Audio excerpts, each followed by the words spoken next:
Hello, Tiny House World um, and admirers. My name's Deborah Kerr, and Eric with Tiny House Society has requested that I give you kind of a sense of my journey into the tiny house living, which started about a year and a half ago. I was living in Provincetown, had been for 20 plus years, and it was time for a life change. So I had been a long admirer of tiny houses and decided, with the help of my sister, who was clearing some property on her land in the Pacific Northwest out here, and in the process of working, she said, "This would be a great place for a tiny house." And I said, "Really?" So I said, "Okay, then so be it." So that started the process. And I had found a builder out here in the Pacific Northwest, which did not work out. So then I discovered tinyhouse.com, and through the boys' website there, um, I discovered Tiny House Society and worked with their sales rep. And I had already had a design, so they hooked me up with the builder, Imagine Tiny Homes, and we worked out the process of my 28-foot tiny house.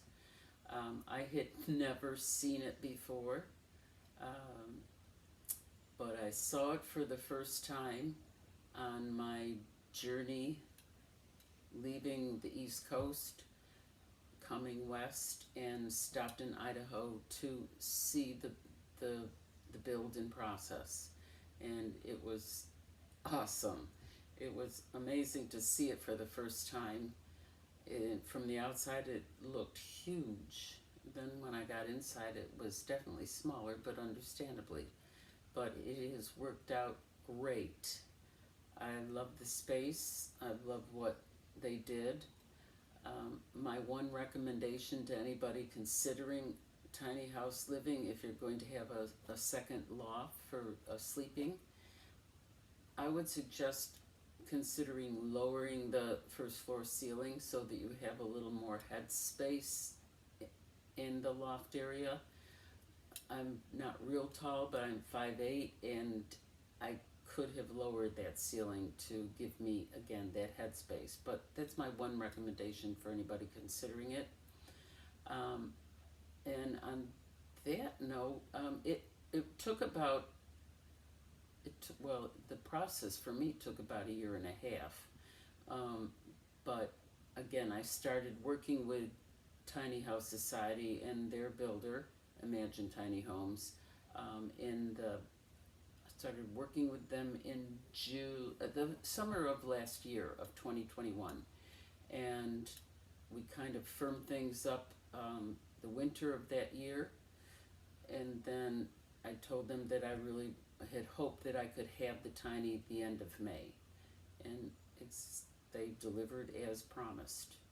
It came over on the required 7-minute ferry ride from Anacortes over to Guimas Island with no issues, and now it is parked in my sister's backyard, big property, and I'll give you a little sense of that shortly, as soon as I give you a brief tour, video tour of the inside. And that's about the end of my story. There's a lot to come yet.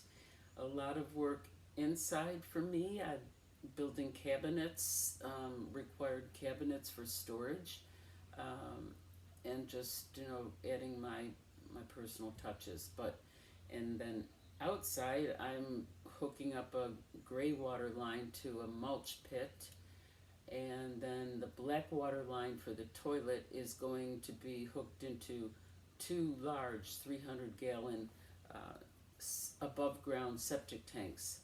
So those two things are kind of primary for the really current present. And then after that, I will be building 2 decks, one for the main entry area, and then also one to cover up the septic tanks. And I'll give you a sense of that as well. Thanks very much. And tiny house living is